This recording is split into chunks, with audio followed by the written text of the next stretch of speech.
나눔가족 여러분 반갑습니다. 말씀으로 시작하는 여러분의 하루를 환영하고 축복합니다. 사무엘상 2장에서 하나님 앞에서 자라나는 사무엘의 올바른 성장의 모습과 엘리의 두 아들의 악행의 모습이 교차적으로 보도되고 있죠. 이는 저물어가는 사사시대의 영적 타락과 종교적 암흑시대의 단면을 보여주면서 동시에 새로운 시대를 향한 기대 그리고 새로운 지도력의 필요에 대한 당위성을 제공합니다. 사무엘은 사사시대의 어두움을 종식시키고 다가오는 새 시대의 여명을 열어가는 사역자였습니다. 사무엘은 어렸을 때부터 성전에서 세마포를 입고 여호와를 섬기며 여호와 앞에서 자랐습니다. 그러나 엘리의 두 아들은 제사장의 신분임에도 불구하고 여호와를 알지 못했다고 말합니다.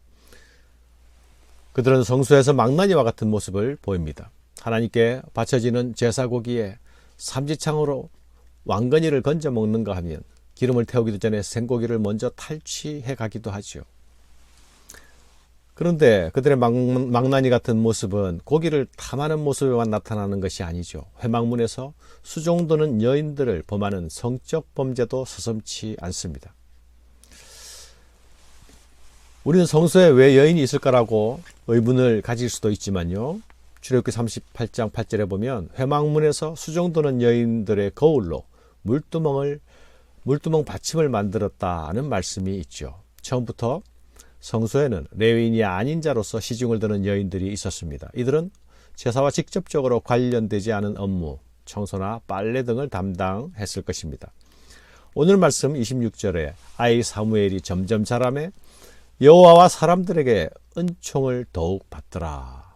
이 말씀을 사이에 두고 앞에는 엘리의 아들들의 죄에 대한 엘리의 책망이 나타나고 뒤에는 하나님의 사람이 엘리에게 전한 엘리 집안에 대한 여호와의 심판의 말씀이 나타납니다.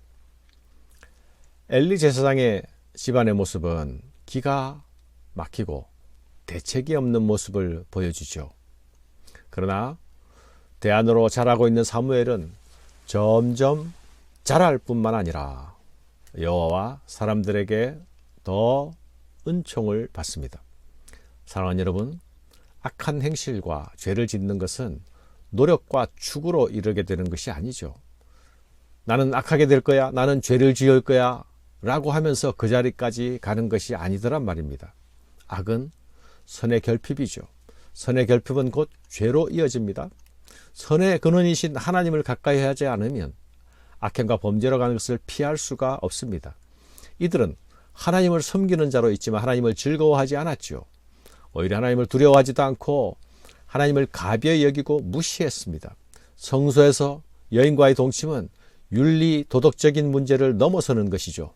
여호와 하나님을 향한 강력한 도발입니다. 죄와 성적 욕망이 버물려지는 것은 가나안 이방 종교들에 있는 특징이었습니다.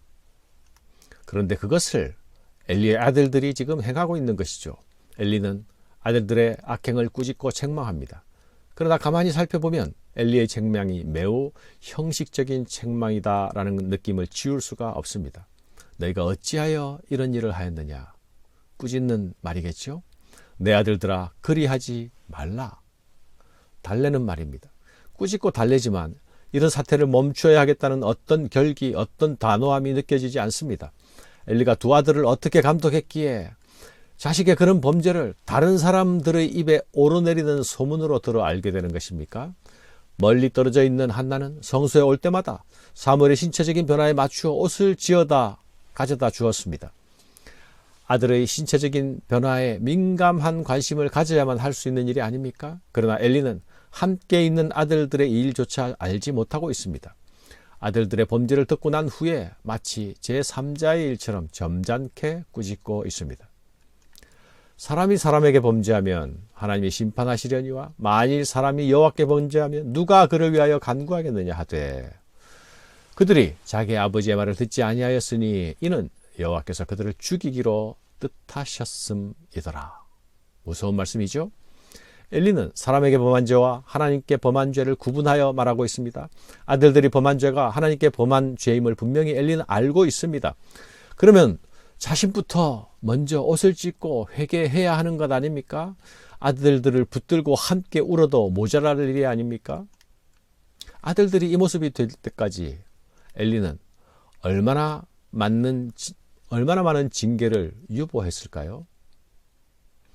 잘못을 보아도 못 본 채하고 멈추게 해야 할 일들을 그냥 지켜보면서 시간을 보냈을까요? 그러면서 그것을 자녀 사랑이라고 생각했을까요? 어떤 부모가 자식을 사랑하지 않는 부모가 있겠습니까? 그런데 사랑이란 이름으로 망하는 길로 가는 자녀를 그냥 둘 수 있는 것입니까? 이 문제는 특별히 거룩한 제사장의 임무와 관련된 일이 아닙니까? 하나님을 향한 범죄와 관련된 일이 아닙니까? 엘리는 분명 하나님보다 자식을 더 사랑했던 아비였던 것 같습니다. 그리고 그 결국은 비극입니다.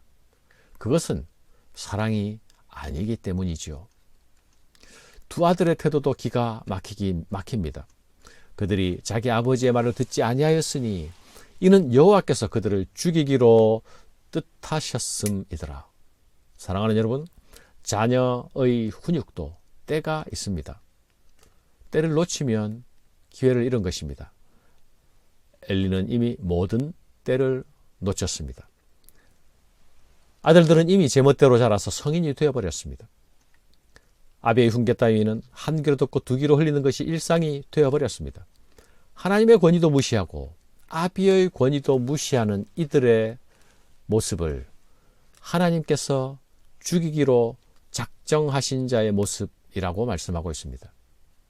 돌이킬 가능성이 없어진 집안, 죽임이 예정되어 있는 집안, 참으로 슬픈 모습이 아닙니까? 사랑하는 여러분, 하나님께서 이런 막장의 모습을 그냥 두고 보지 않으십니다. 하나님의 사람을 보내 엘리에게 심판하겠다고 말씀하십니다. 하나님은 내가 출애굽 때부터 너희 집안을 택해 제사장을 삼고 에봇을 입는 특권을 누리게 하지 않았니?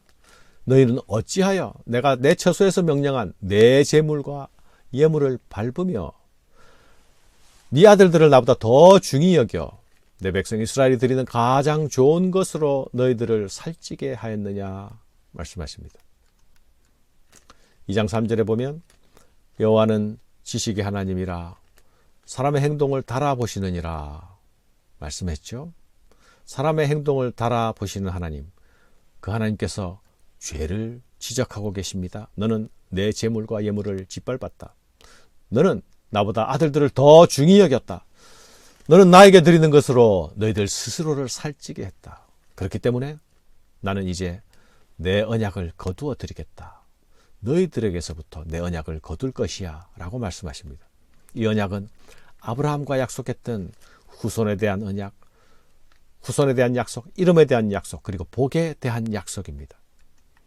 하나님은 이 집안이 그 약속, 그 복을 누리지 못하게 될 것이라고 말씀하십니다.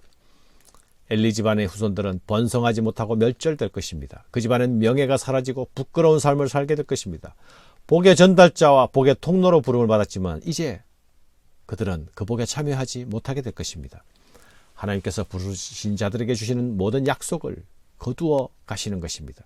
그렇게 하시는 이유를 분명하게 밝히십니다. 나를 존중히 여기는 자를 내가 존중히 여기고 나를 멸시하는 자를 내가 경멸하리라. 그들의 두 아들은 한날에 한시에 죽게 될 것입니다. 그러나 더 무서운 것은 그것이 끝이 아니라 시작이라는 것입니다. 두 아들이 한날에 죽는 것을 사인으로 하나님의 심판이 임하기 시작할 것입니다. 제사장의 가문도 다른 가문으로, 사독 가문으로 바꾸어 버릴 것입니다. 이 말씀은 솔로몬 때에 이르러 성취됩니다. 사랑하는 여러분, 자식이 하나님보다 더 귀해서야 되겠습니까? 하나님보다 더 무겁고 귀한 것이 혹시 있습니까? 있다면 그것이 무엇입니까? 나를 존중히 여기는 자를 내가 존중히 여기고 나를 멸시하는 자를 내가 경멸하리라. 이 무거운 말씀이 깊이 새겨지고 묵상되는 복된 아침이 되시기를 바랍니다. 감사합니다.